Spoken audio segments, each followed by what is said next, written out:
From the office of the Global Impact Investing Network in New York, good afternoon. My name is Mabinty Koroma-Moore, the Engagement Manager for the GIIN's Iris and Impact Measurement and Management team and moderator of today's webinar discussion. We are delighted to kick off our standard series webinar this year with a conversation on metrics for assessing water stewardship. We will explore the relationship between the approaches of the Alliance for Water Stewardship, AWS, and the Impax Asset Management Group. We will first context set by providing information on IRIS, what it is, and how do you use it. We will also define what linkages are in the context of our work at the GIIN. We welcome questions and cogent comment on the IRIS alignment, the Impact strategy, and AWS. With that, let's begin. For our agenda, we'll begin with background on AWS, the Alliance for Water Stewardship, how the AWS standard and IRIS work together, how Impax Asset Management assesses water-related investments that have the potential to create impact, and lastly, Q&A. Before we start, we have some housekeeping rules. First, we're going to keep all lines muted. Q&A will be held at the end of the webinar, so please use the chat function to ask any questions or to share any comments. And then the deck will be recorded and shared after the webinar on www.thegiin.org. For questions about today's content, visit the IRIS website or contact us via email at irisinfo@thegiin.org. So we are truly honored to have with us this afternoon Matt Howard, who is the Director of the Alliance for Water Stewardship North America. He oversees sustainability and stewardship initiatives with focus on rolling out the Alliance for Water Stewardship's International Water Stewardship Standard. We also have with us today Lisa Beauvilain, who is the Director, Head of Sustainability and ESG for Impax Asset Management.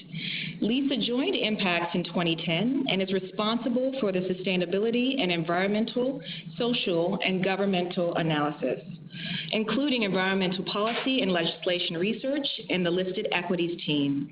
She also co-heads the Impact Investing Group. In addition, we have my colleague, Adam Dolin, who is the associate for the IRIS and IMM team and leads our linkages implementation and strategy and will provide insight on IRIS and the AWS linkage. Let's begin with a presentation from Matt Howard, who will kick off our webinar session. Matt, we invite you to present on AWS. Thank you for that warm introduction, and good afternoon to everyone who is here on the webinar. I am going to run through relatively quickly some slides and provide some background on the Alliance for Water Stewardship and our standard. Any questions, of course, as has already been mentioned, can be raised during our Q&A session if I move too quickly through an area of interest for you. So I'll start with the Alliance for Water Stewardship and our background. AWS has essentially been around for almost 8 years now as an organization. But as a functioning standard system internationally, AWS really counts its first day of existence as January 1st, 2016. That's when we had our verification and claims system fully functional, when we had our membership and governance program fully functional, and when we were rolling out our training and capacity building program. At the heart of the AWS standard and AWS system is the International Water Stewardship Standard, or AWS standard for short. And I'll be speaking about that in a minute, in a few slides from now, in more detail. Again, supporting that is our verification and claims system. The AWS standard is a site-specific standard available for water users in industrial sectors, agricultural sectors, and commercial building owners and operators. So we do only certify sites. That being said, we are developing a policy around how our certified sites can use our claim on products coming from those certified sites. We anticipate this will greatly increase the awareness and the demand for the AWS standard and for our certification process moving forward in 2018 and beyond. At the heart of our system, again, are our members, and in particular, our members govern our organization. We've got almost 100 members now globally. I would argue that some of the world's largest water users are members of AWS, including Nestle, Coca-Cola, Merck, McDonald's, BASF, Mars Incorporated, General Mills, and other corporates that have global operations and relatively water-intensive manufacturing or processing operations.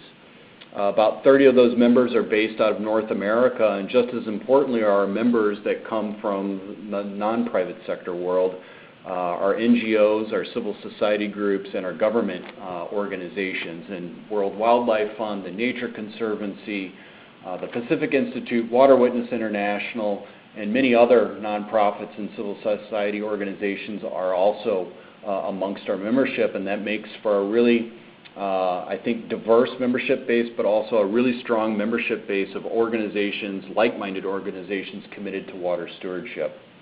Next slide, please.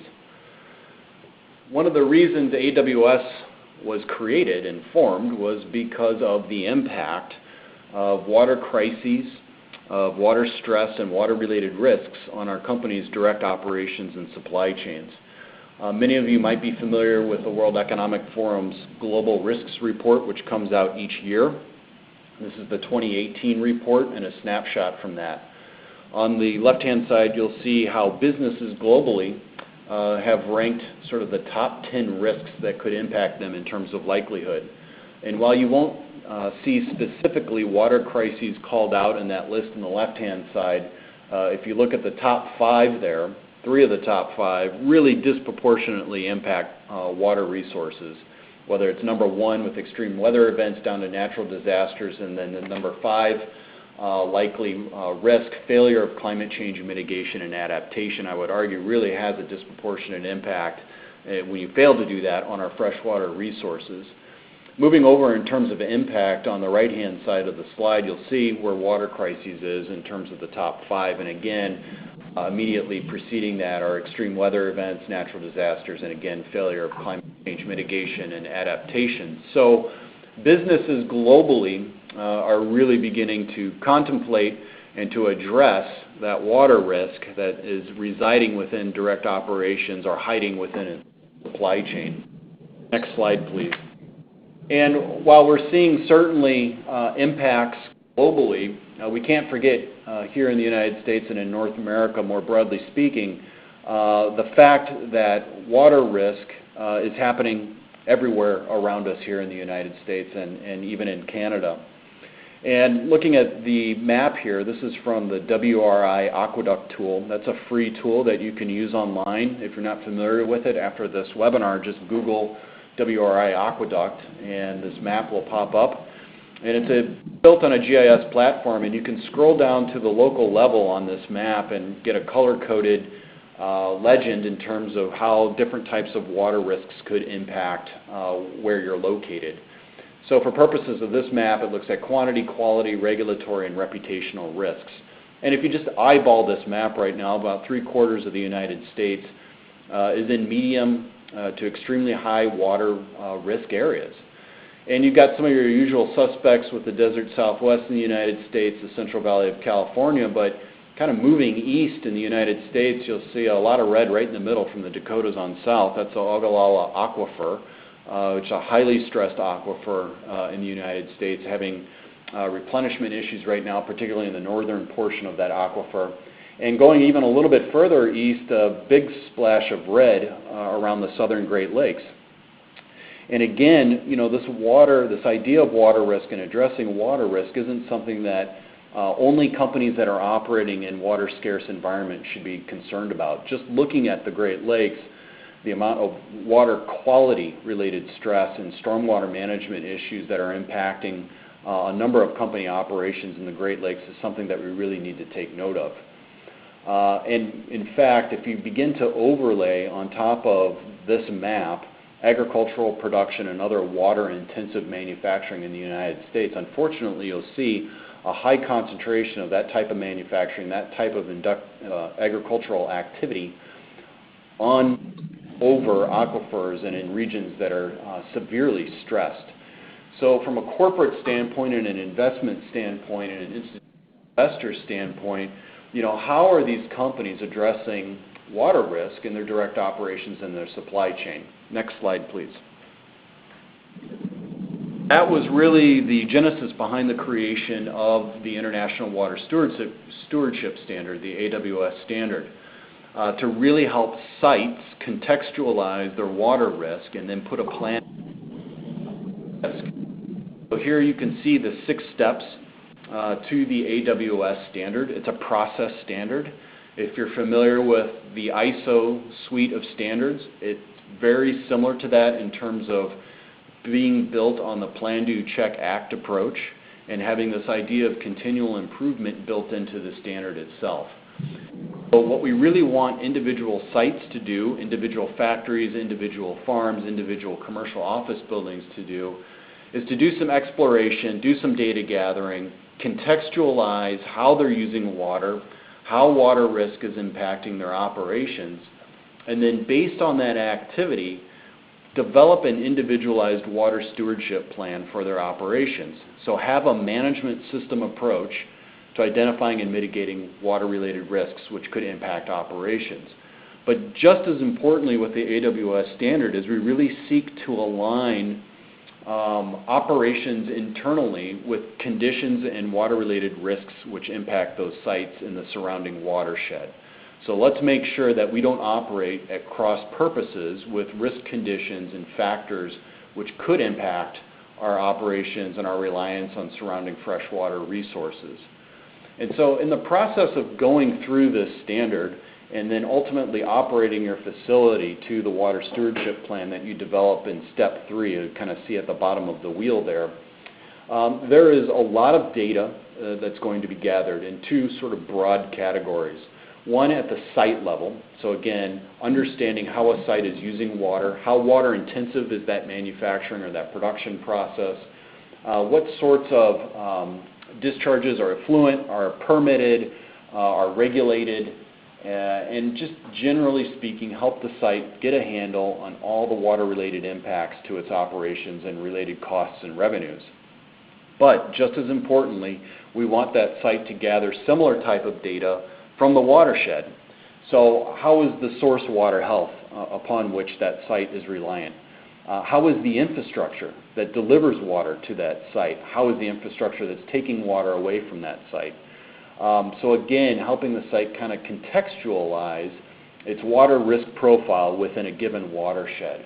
And then based on that, put that plan to place in step 3.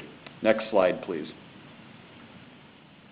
And so what we're really hearing from companies that are using our standard right now in North America in particular is really addressing some of these water issues on the left-hand side. Of course, water quantity issues, especially if you're a water-intensive manufacturer in a water-scarce region, water quality issues, source water health, and community perceptions.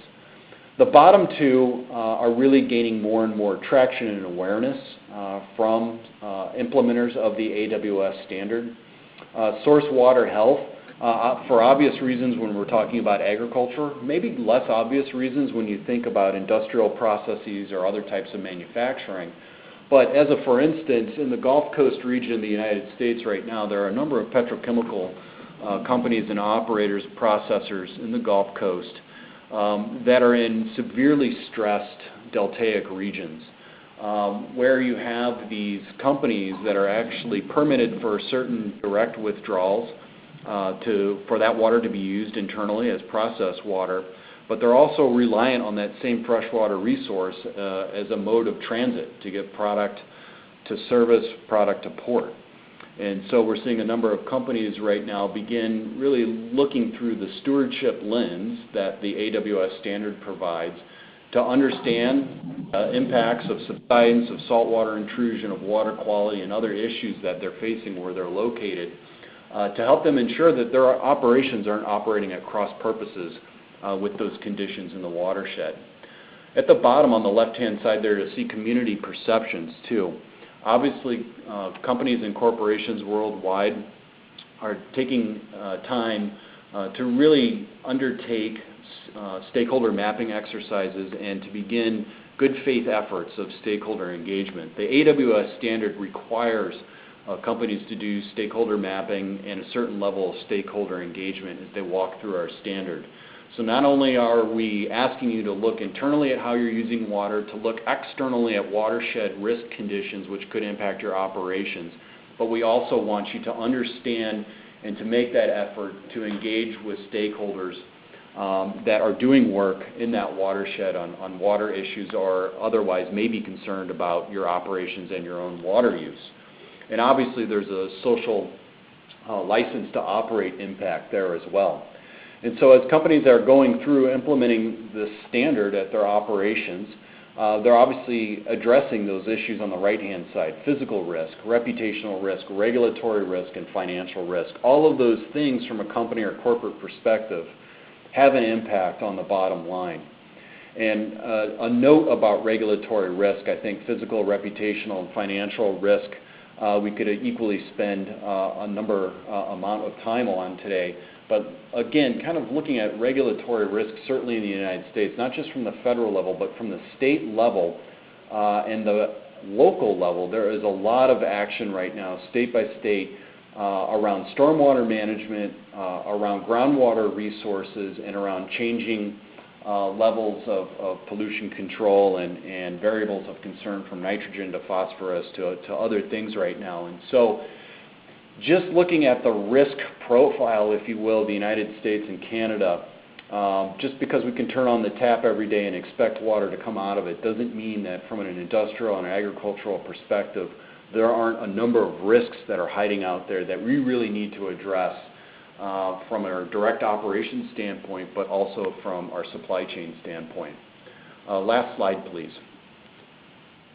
And so, again, kind of going back up now from the site level up to the corporate level and sort of that relationship between corporations and their investors and institutional investors, this idea of providing more transparency in the supply chain and really looking at water-related risks that are truly material to those operations and to those supply chains.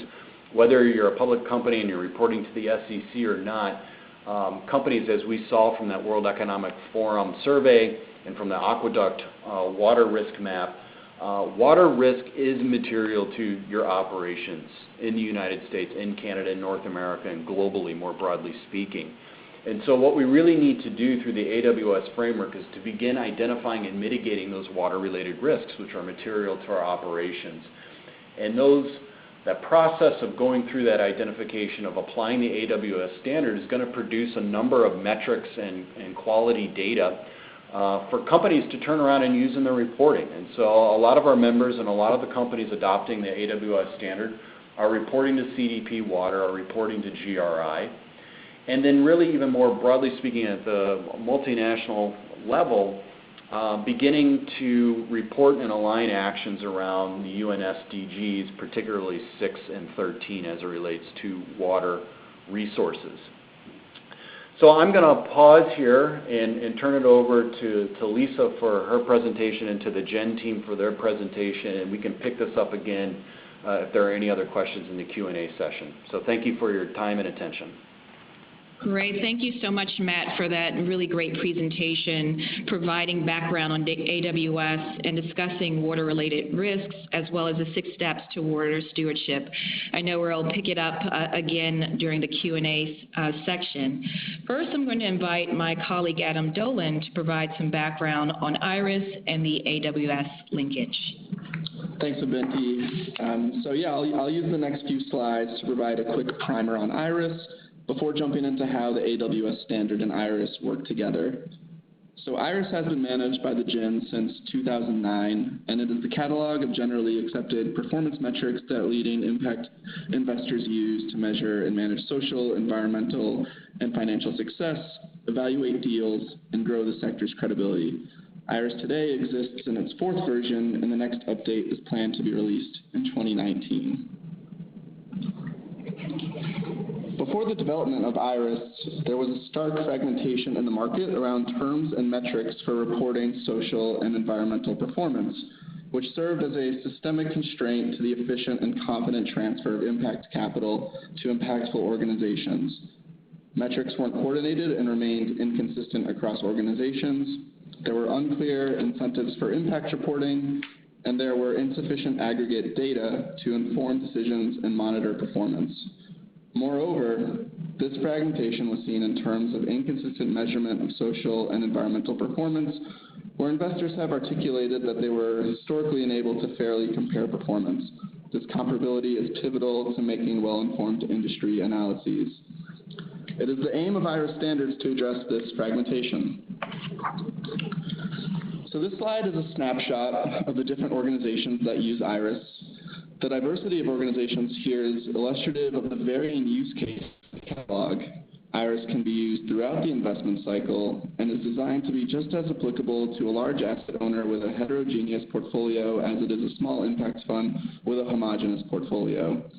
According to the State of Impact Measurement and Management Practice, released by the GIIN in December 2017, 62% of surveyed respondents said that they currently use IRIS metrics. So this brings us to linkages, and linkages are where we create a crosswalk between standards. They're a core part of our IRIS work. Linkages make explicit how metrics from other standards align to IRIS and let investors and other users know that they don't have to choose between IRIS and another standard, but rather explain how the two can be used together. So with that context, I'll talk a little bit about the IRIS and AWS linkage. So this slide is a sample of what the full metrics alignment between IRIS and AWS looks like in practice. You'll see on the left side, we've listed the AWS indicators and related criteria. In the center, we've matched the IRIS indicators with the corresponding AWS indicators. And on the right, we've included relevant comments and guidance. To color this sum, one metric alignment would be for the AWS standard to list and describe all applicable water-related legal and regulatory requirements. The aligned metrics in IRIS are the ones that indicate wastewater treatment compliance and local compliance.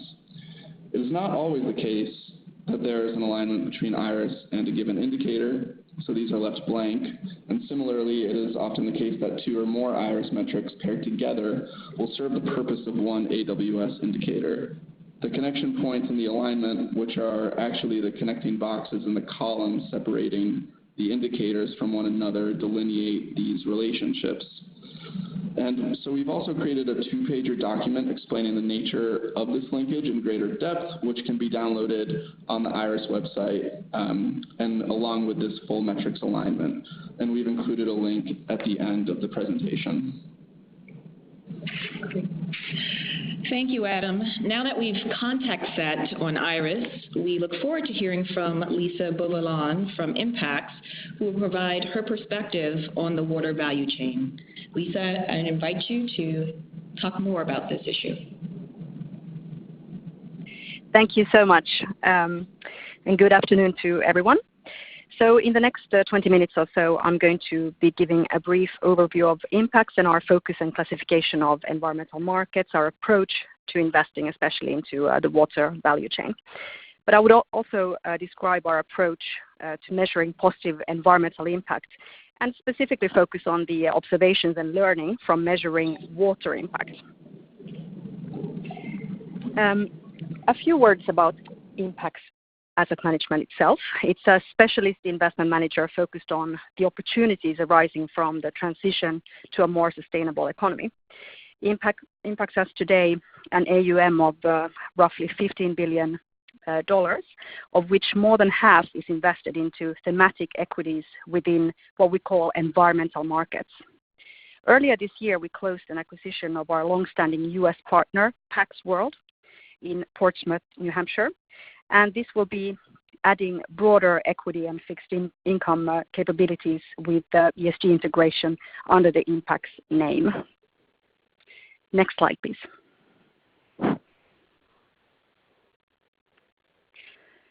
Today I will be focusing on what we call environmental markets. Environmental markets are driven by quite well-known drivers and challenges, such as increasing populations, the lack of infrastructure both in developing and developed markets, the finite natural resources, as well as the pollution that we have globally, as well as climate change. And for the last 20 years or so, Impax has been seeking, analyzing, and investing into companies providing solutions to these unmet needs and challenges within these 4 main areas that we see here: new energy, water, waste and resources, as well as sustainable food. Next slide, please.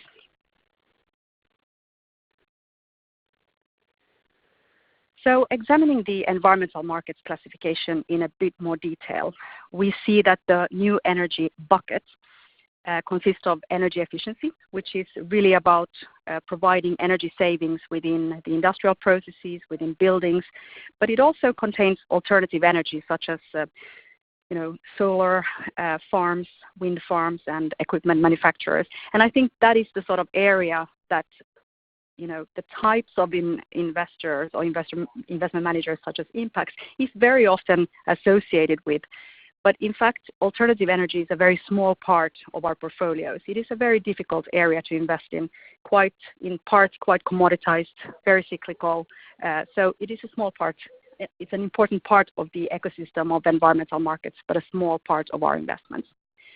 The second bucket is around water, and that is, of course, the main focus of today. So I will leave that for the time being aside. I will come back to that. The third area is waste and resource recovery. It is quite self-explanatory. And the last area is sustainable food. In this classification system, we have identified 1,600 listed companies globally with a minimum of 20% of revenues coming from these activities.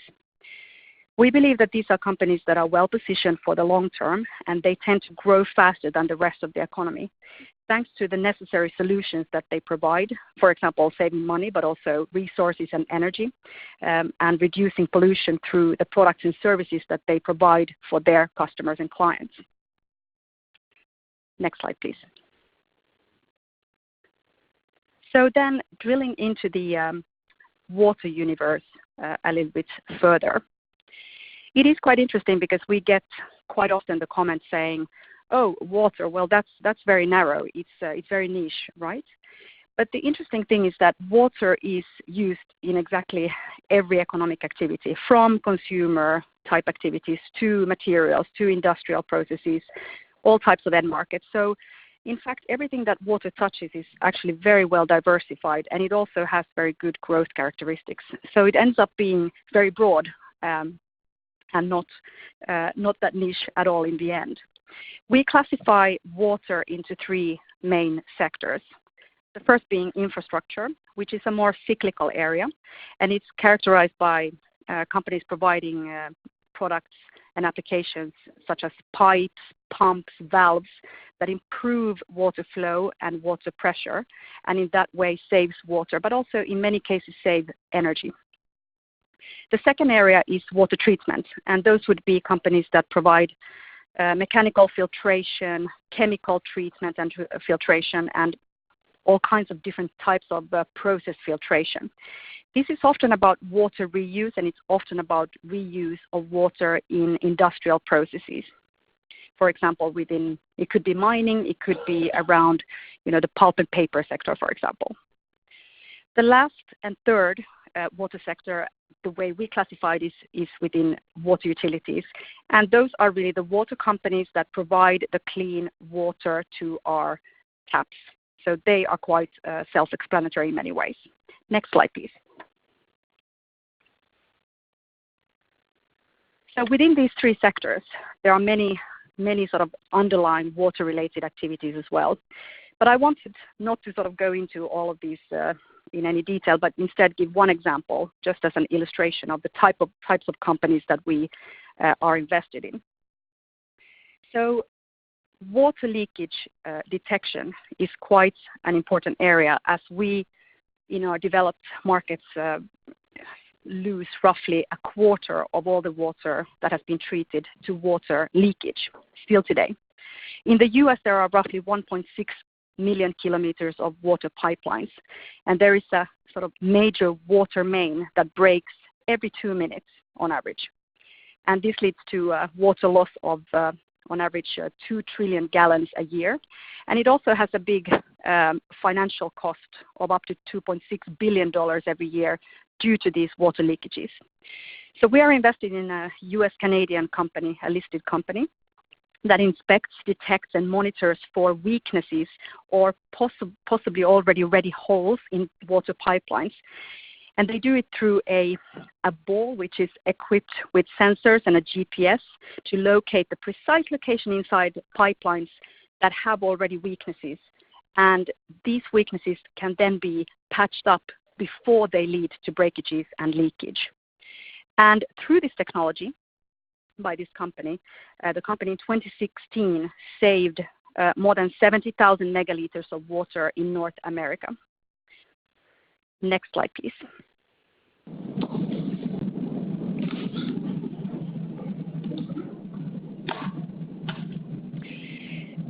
So giving that type of a sort of quantification of the water savings by a company is sort of the segue perhaps to what we have been doing for the last 4 years.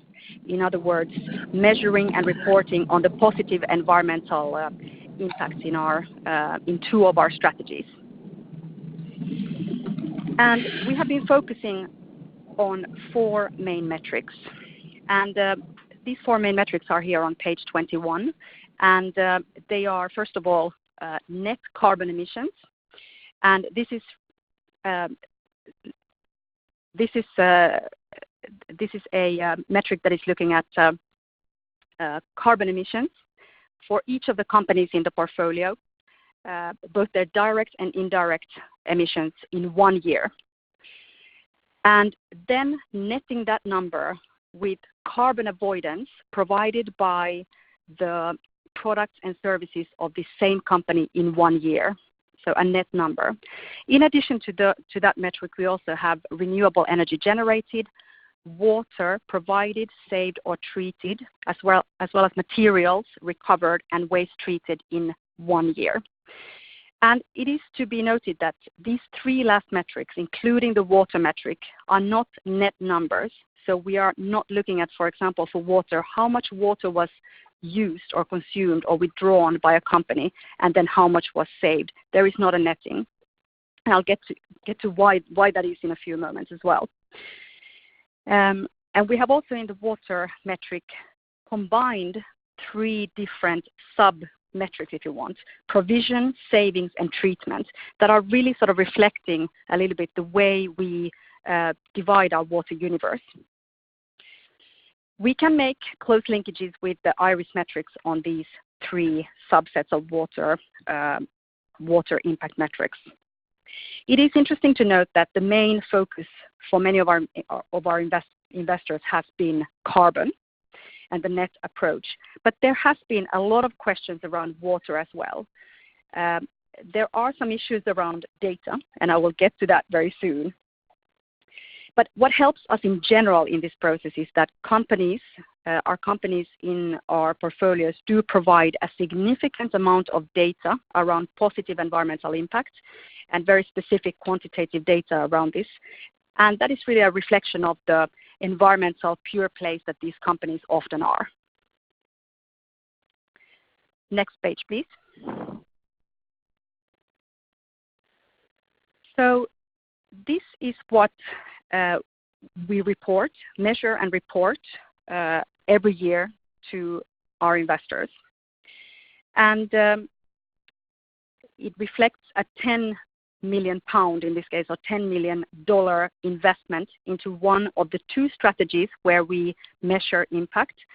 And we have then measured how much of these 4 metrics, what the positive impacts were for these 4 metrics with this $10 million or pound investment. This is something we report in an annual impact report, and it is publicly available, but also to our investors. There are a lot of questions around context. What does this mean? And I think on that context bit, we have probably focused much more on carbon at the moment, and there is an intention to do more work around the context of water and possibly the other metrics as well. From the very start, we have had Ernst & Young, or EY, providing assurance of this work. We get assurance from EY on our data, the calculations, and the methodology. And this has felt very important to us when we started 4 years ago with this reporting. Because as far as we know, we were the first listed equities managers to do this type of detailed impact measurement and reporting. And it felt very important to have a sounding board by an expert assurer in this space, but also just really hearing, is what we're doing okay? Or are we trying to do something that is unrealistic or not right? But our guiding principle from the very start in our impact measurements has been to be conservative. So we are avoiding any unrealistic assumptions and calculations, etc.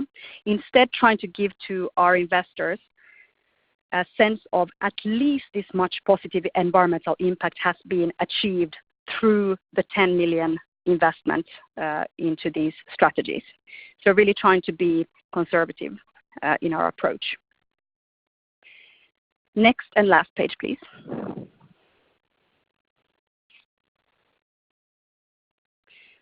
So finally, reflecting specifically on water and the challenges around measuring impact for water. First of all, it is clear that there's less focus generally on water versus, for example, carbon. And that is also reflected in the availability of data.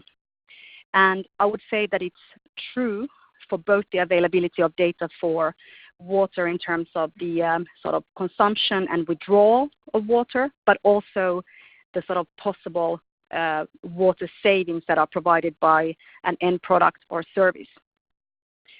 And possibly, partly, that is because we investors have been prioritizing carbon, possibly. But I do see a change there, and I think the great work by for instance, WRI and the Aqueduct and the AWS is really bringing the importance of water and how water can actually be a much more immediate risk for investors than carbon in many instances, are sort of changing these things around. But let me talk a little bit about the specific data issues around water impact, because it is a little bit surprising that the positive impact data for water has been so challenging for us, because in many ways you would think that water is something that is quite tangible, much more tangible than carbon, for example. It is something that is, frequently measured. We have water billing and water metering going on since a long time back. But for many of our companies that are providing the pumps, pipes, and valves, for instance, they have hundreds, if not thousands or tens of thousands of end markets and applications to their products. And while the companies can say that there is definitely a water saving aspect to their to these products, they cannot give one number because they are used in such different applications in different companies and in different end markets. And that is what is making water impact data and analysis very challenging for us and the types of companies we invest in. And in fact, more than 40% of the water companies in our portfolios, we just have to assign a 0 value for positive water impact because we just simply cannot get any type of robust data around that. But this is definitely part of our sort of company engagement work. We ask very frequently our companies to think about how they could provide us and other investors with this type of positive water savings data, for instance, but also water usage data or withdrawals and consumption data. So that's very much part of our engagement work there. But in addition to giving and reporting sort of quantitative numerical water impact figures, it is also, in our view, very important to give context, to give stories, to give examples, and to really take it down to the local level, because water is very much a local issue. So for instance, water solutions that can be provided by a company in, for instance, China or in California, in areas that are very water stressed or that experience drought. In these areas, some of the water solutions could actually be viewed as possibly more important and more valuable. So this really brings this whole aspect of the hierarchy of different metrics and different sort of sources of water impact. So if I think about our three sub-level metrics of water impact, the clearly deepest blue water impact sub-metric is our savings, or sort of the avoidance of water use. That's in our view, the strongest impact water metric. And the second would probably be around treatment and recycling of water, whereas the provision of clean water is absolutely essential and very important, and also very much highlighted by, for instance, the SDG number 6. But it's a very, very different type of metric. So this whole question around hierarchies around impact, what is more impactful than some other water metric, I think is a highly, highly interesting question. And that is certainly something we would like to explore in the future, and perhaps something that we would like to discuss with AWS. Many thanks. Fantastic. Thank you so much, Lisa, for that comprehensive presentation. So we've heard from Matt and Lisa, who shared their perspectives, and I know that you both, Matt and Lisa, have questions for each other. So I invite you both to kick off our Q&A segment. Yeah, this is Matt. I'll just toss a question out there to Lisa. Her last slide, really speaks to me in the work that AWS has been doing with our different companies and their specific sites. And that water data issue is just so fundamental. And so I guess from Lisa's perspective, in terms of the work that she's doing with Impax and what she knows now about the AWS framework, I'm curious if, looking at corporations that have sites that are going through the AWS standard adoption process, if you feel, in the medium term, that's going to be helpful generating new valuable data that gets to water savings, that gets to impacts on freshwater resources. Yes, I think so. And I think it's very interesting. You said something, I think, absolutely key there. You said that you're looking through this process standard at continuous improvement. And I think that is a key issue. And I think this whole issue around targeting, improved water performance, I think that is an absolute key thing. And if we can get companies to do these things better, I think that is key. And absolutely around disclosing more data around both withdrawals, consumption, but also around savings and sort of water reduction. That is key. I think it is difficult to get water to the sort of quite to the priorities of carbon as long as the data is so elusive. So I think that would be very, very helpful. And it is interesting as well that it is sort of similarly set up as the ISO standards, which many companies know so well. So I think that's highly valuable as well. Great. Fantastic. Thank you so much for that question, Matt. I guess, Matt, if I may ask a question, I think one of the sort of questions that or issues that seem to be a bit of a missing piece from our perspective, in addition to the just general missing data, is really around sort of localized or almost facility level water risk exposures. Those are the sort of questions we've been asking companies in our space that are more water intense and where we really have focused on their water risks as well, is to get them to report just much more clearly to investors what their exposure is at the at the sort of facility level to these very water-stressed areas that you demonstrated on the aqueduct map, for instance. How much does AWS sort of get into that whole piece of facility level disclosures and requiring that as part of the standard?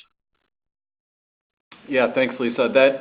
That really is the heart of the AWS standard is really to help corporations identify within their operations those specific sites where there's a particular amount of water stress or related risk. And then the standard itself, really quite difficult to apply the standard sort of from the corporate perspective. It's really meant to be applied at the site level. And so one of the issues that we're seeing right now with application of the standard is, of course, a lot of large corporations that have a lot of water risk and use a lot of water have a lot of sites. So it becomes a process of implementing this standard, multiple times at multiple sites.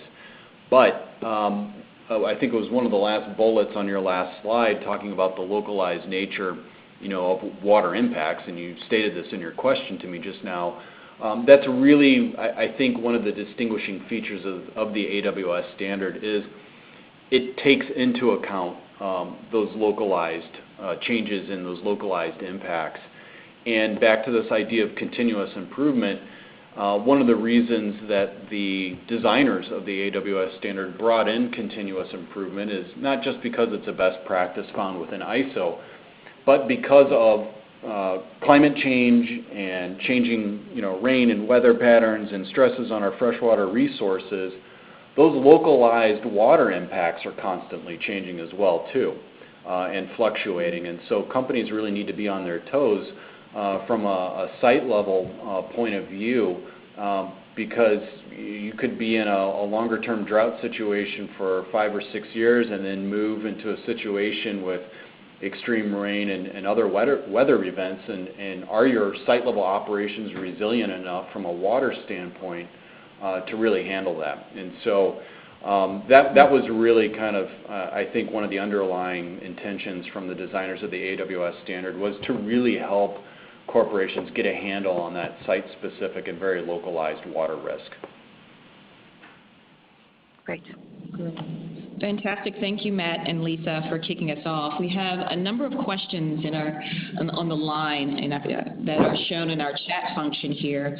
The first question, I'm going to direct it to Matt. The question is, has there been any work to date with large municipalities around using the water AWS standards? Yes, so we've had some interest both in China and in the United States, to a certain extent in Canada as well, from municipalities, looking at, particularly from the wastewater point of view, where you've got a lot of non-point source pollution, and the wastewater provider looking at ways to engage the rate base and their customers to put individualized action plans into place to sort of keep those nutrients, keep those pollutants out of the system in the first place. So it's been kind of an interesting conversation from the municipal standpoint. Beyond that, we've had also some interest, particularly in the western United States, where we've got combined water and power utilities. Again, looking at the AWS standard as potentially an incentive or a tool for their rate base, for their customers, to obviously get at reducing demand and putting in place better risk mitigation measures, where resiliency is so important from a power and water standpoint. Great. Thank you, Matt, for that question. We also have some others, including one, and this is for Matt and Lisa, are you investing in developing countries in the water sector? And if so, in what segments? And given that most of the utilities are public sector owned, do you have trouble finding investment opportunities in this segment? And how are these investments performing? Yes. Yes, we are definitely investing in both water utilities, but also companies in an emerging market context that are providing wastewater treatment. And it is true that these are often, for instance, in China and Hong Kong, state-owned enterprises. And to some extent, I would say that state-owned enterprises have their issues, for sure. But I would say that in many ways they are also more mature in many of their processes and can be, in that sense, viewed as more reliable than some of the listed companies, but that are, let's put it this way, privately and dominantly owned by sort of a private owner, although these are listed companies. So we are quite comfortable with a number of the state-owned enterprises in the water space, and they have done well, very well, even in many cases. And I would say that investing in China in the sort of water space is quite interesting also from the perspective of the just incredibly focused, government policy perspective. There is a huge focus on water quality, around water provision, hiking up prices of water through water tiering systems, etc. But also just incredible amounts of investment from the government, but the private sector as well, going into these spaces. So it is a true growth area, and there are many critiques one could do of the Chinese political system, but it is clear that when there is a policy, an industrial policy in place, it does happen. And in some cases, I suppose the sort of question has been, do these investments actually take place in the water sector? They have, and we're talking about trillions of renminbi over the last 10 years or so, and going forward as well. So it is a very interesting growth area. Great. Thank you, Lisa, for that response. We have another question for both Matt and Lisa. There was a mention that data acquisition on water-related issues is difficult to collect. The question is, they want to hear more about why it's so difficult to collect data, and then just getting more insights on the process that each of you kind of navigated to address the difficulty around data acquisition on water-related risk and water-related issues. Yeah, I'll go ahead and maybe tackle this first and then turn it over to Lisa. One of the things that we hear quite often from our companies that are adopting the AWS standard at a given site is the lack of watershed sort of scale data in terms of quality, even quantity related data, health of the habitat upon which that water user and that freshwater system is reliant. I think for me, at least I fall into this trap of thinking that because we're in the United States or in Canada, we've got great data on everything. And in fact, even from a national level in the United States, we have a very difficult time understanding and tracking how different industrial sectors, how much water they're using, and specifically where they're using that within their production processes.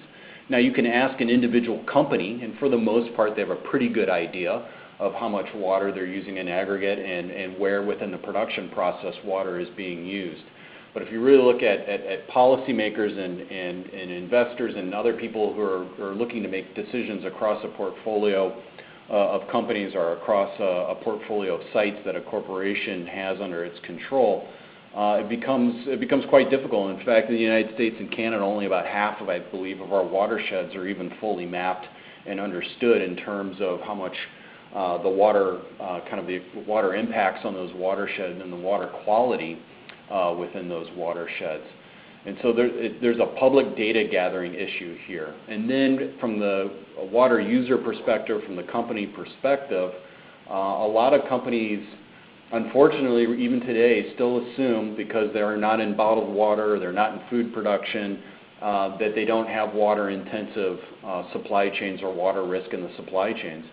And we're seeing everything from car manufacturing, I mentioned petrochemical companies in my presentation, there is a significant amount of water use and water risk in most industrial sectors, let alone agriculture, which represents about 70% of water withdrawals and consumptions globally.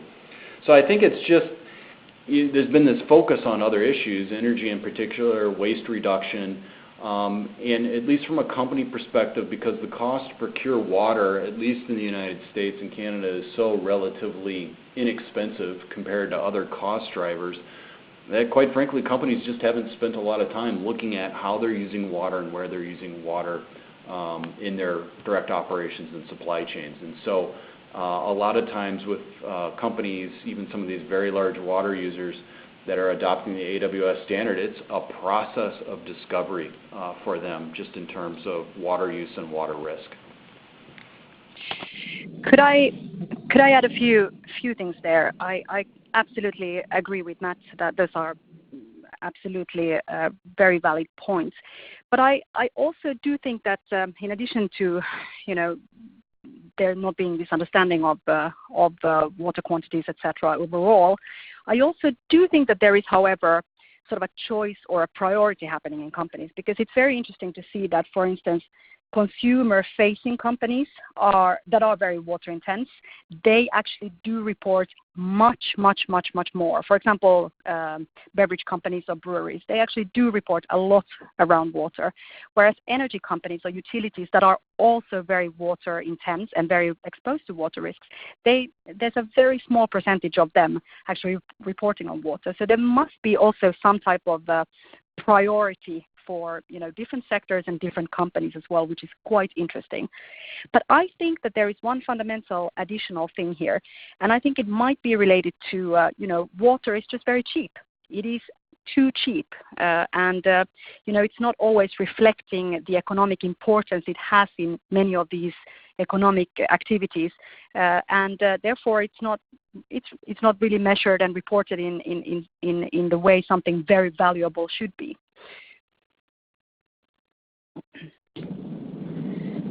Great. Thank you so much, Matt and Lisa, for your responses here. We're going to take one last question, and this question is, how do you factor in water rights disputes or risk in either the AWS standard or in an investment decision? An example of this, how do you consider indigenous rights as it relates to water, assessing your water risk?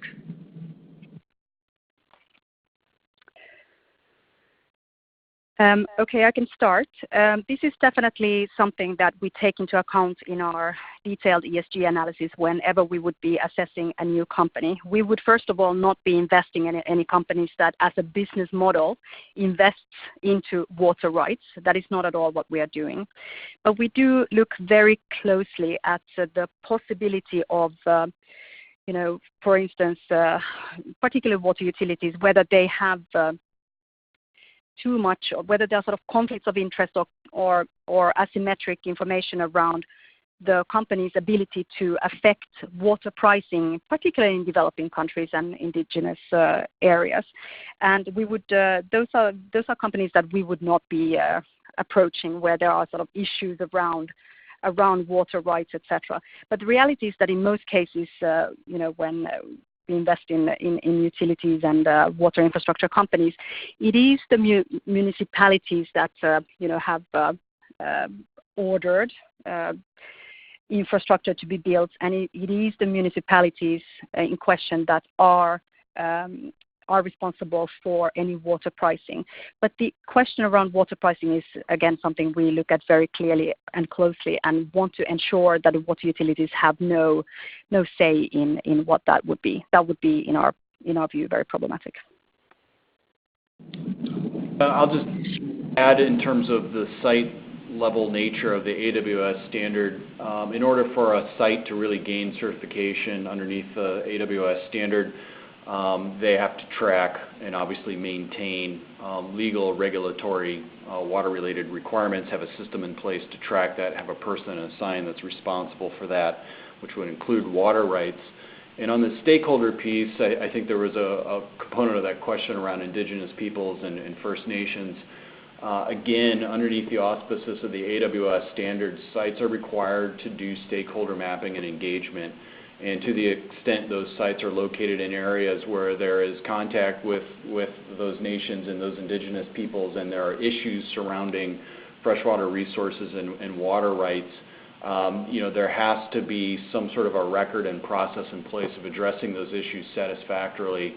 And again, specifically, if there's actual legal and regulatory requirement related to that, that the site has sufficiently and adequately addressed that. And during the audit process for the certificate at a given site, that's something that the audit team would certainly follow up on and look into. Thank you so much, Matt and Lisa, for your time in answering a lot of questions and presenting kind of key insights on water equity, water stewardship. We really appreciate your time at the GIIN, and that concludes today's webinar session and discussion. If you need more information for all the callers, you can visit our site, thegiin.org, as well as impaxam.com, as well as a4ws.org. A recording will be placed on the GIIN website, giin.org, in our Knowledge Center after this call. We thank you for your time and your questions, and we look forward to continuing the discussion for our next webinar. Thank you, everyone.